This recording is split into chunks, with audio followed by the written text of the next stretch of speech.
Olá a todos, sejam bem-vindos a mais um episódio do Geopolítica Próxima Jogada. No episódio de hoje eu vou falar um pouco sobre as relações entre China e o Vaticano e como que isso acaba sendo muito estratégico e importante para a China principalmente e como que ajuda o governo de Xi Jinping em alguns outros objetivos pelo mundo. Sejam bem-vindos ao episódio de hoje.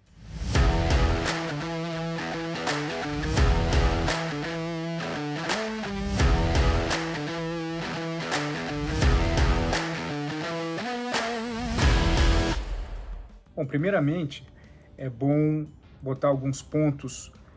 para ficar mais claro. Oficialmente, o Vaticano ele reconhece Taiwan como a China verdadeira, e não a República Popular da China. Agora, desde 2013, quando Xi Jinping chegou ao poder na China, ele percebeu que pode ter uma vantagem a aproximação entre Pequim e o Vaticano dentro de um objetivo maior do governo chinês de tentar substituir ou suplantar as relações diplomáticas que o Vaticano tem com Taiwan e também que Taiwan tem com vários outros países, entre eles vários países católicos. Na China, nós temos hoje a Conferência dos Bispos Católicos da China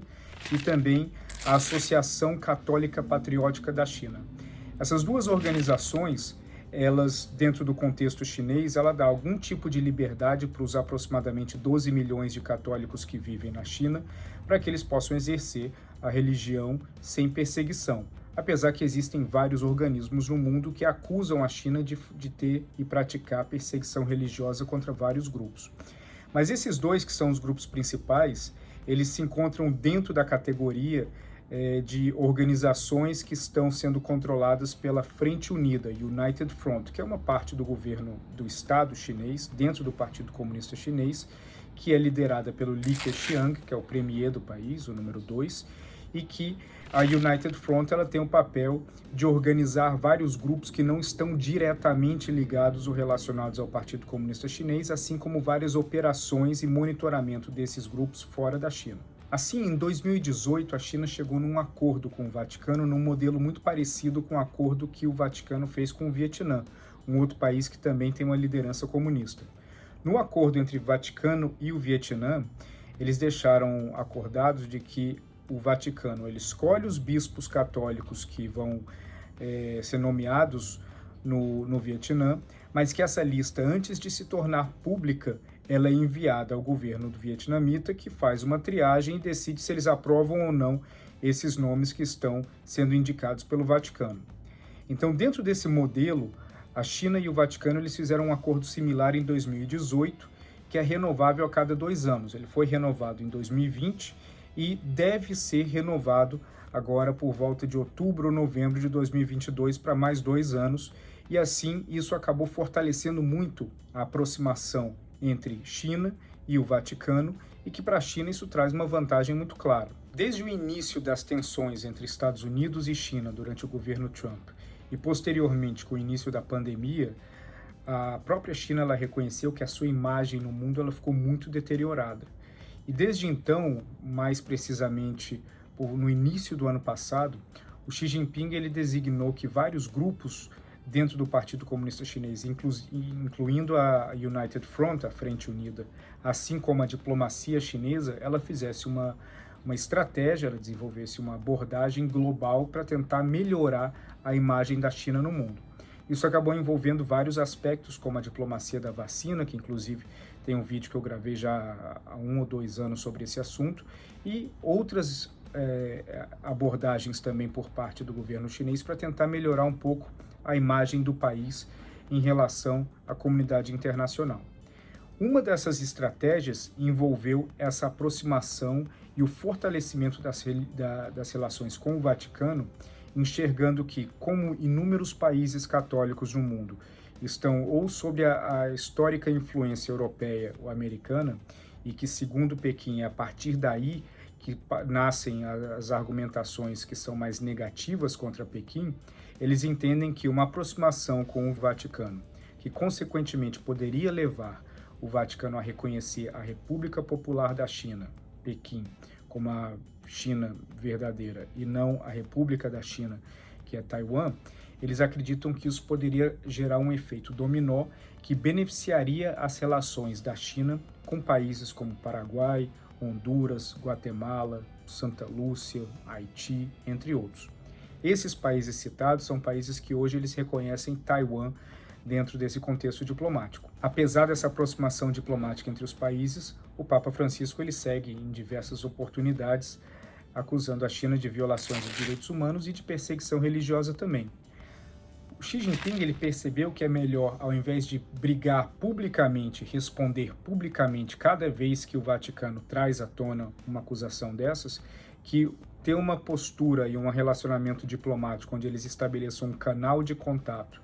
e automaticamente esse acordo que eu mencionei, que é renovado a cada 2 anos, que dá a oportunidade do Vaticano ter uma influência maior sobre os católicos chineses, isso poderia melhorar o diálogo e proporcionar para que Pequim consiga, de alguma forma, oferecer a versão deles sobre esses pontos no qual o Papa Francisco e o Vaticano como um todo falam no mundo inteiro em relação às violações de direitos humanos chineses. Agora, isso não quer dizer que esse acordo levou a uma total liberdade religiosa no país.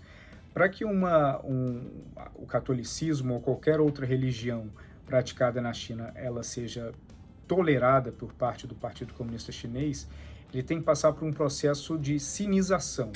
ou seja, um processo de convergência e adaptação da linguagem para que ela não contradiga diretamente os ensinamentos que o Xi Jinping coloca na mesa e que o Partido Comunista coloca na mesa, que são históricos do comunismo chinês. Então, esse processo ele envolve a participação direta de um membro do partido nessas organizações religiosas para que eles revisem as narrativas desenvolvidas e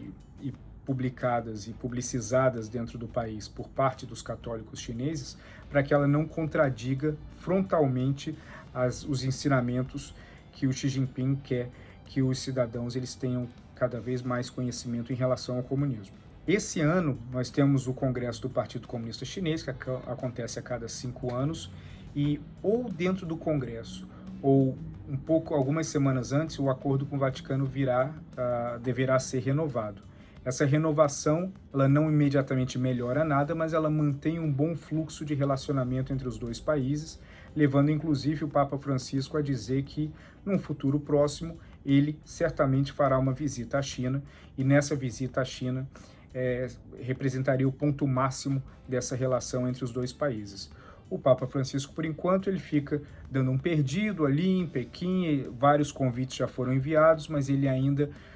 não aceitou, porque ele também entende que a partir do momento que ele pisar em Pequim, a pressão para que o Vaticano reconheça a República Popular da China ao invés de Taiwan vai ser enorme em cima dele, e isso pode virar algo complexo para ele lidar com outros países no qual o Vaticano tem uma relação boa no Ocidente. Em cima disso, o Papa Francisco e do ponto de vista do Vaticano, eles também enxergam que uma aproximação maior com a China pode dar um peso e uma possibilidade para que o Vaticano tenha um papel de mediação melhor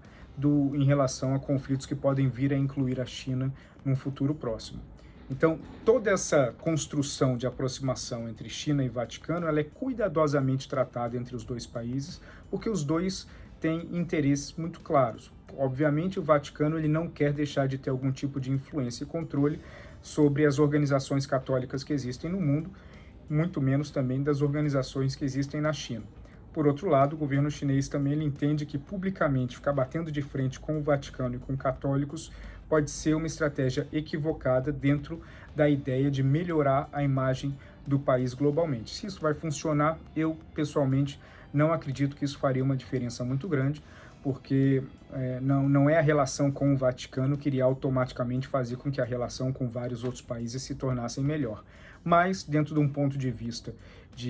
diplomático e de construção pouco a pouco para o futuro, pode ser uma estratégia melhor do que um embate negativo público entre os dois lados.